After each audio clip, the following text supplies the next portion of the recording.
La question relative au tribut à payer aux Romains met en évidence la rouerie des ennemis de Jésus. Pour le perdre, ils s'adjoignent même les Hérodiens qu'ils haïssent. Et les grands prêtres envoient vers lui quelques-uns des pharisiens et des Hérodiens pour le prendre au piège d'une question. Marc 12, verset 13. Et lorsque les pharisiens posent cette insidieuse question à Jésus, c'est bien dans l'intention de le perdre.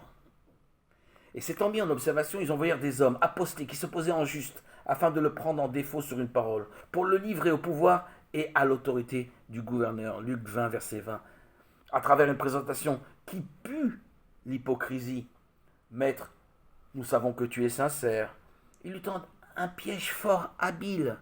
Les deux alternatives de leur question doivent amener la perte du prophète, soit devant le peuple, soit auprès des Romains et du gouverneur. Mais voilà, les petites combines de la ruse s'effondrent devant sa sagesse. La ruse et l'astuce sont compliquées, la sagesse de Jésus est simple, lumière sans détour. Elle reste imprévisible dans ses ripostes si pleines de bon sens, si bien que leur piège ne prend que du vent. Car Jésus, avec une grande liberté d'esprit de parole, déjoue leur ruse.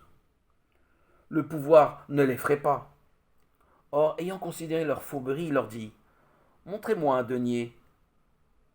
De qui a-t-il effigie et inscription ?» Ils lui dirent « De César. »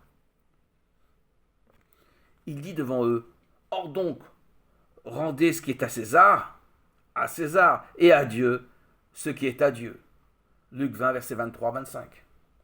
Là, devant eux, souligne que Jésus s'adresse à la foule et que par-dessus la tête des Hérodiens et des pharisiens, il met les rieurs de son côté. La réponse de Jésus désarçonne, tant elle est limpide, inattendue.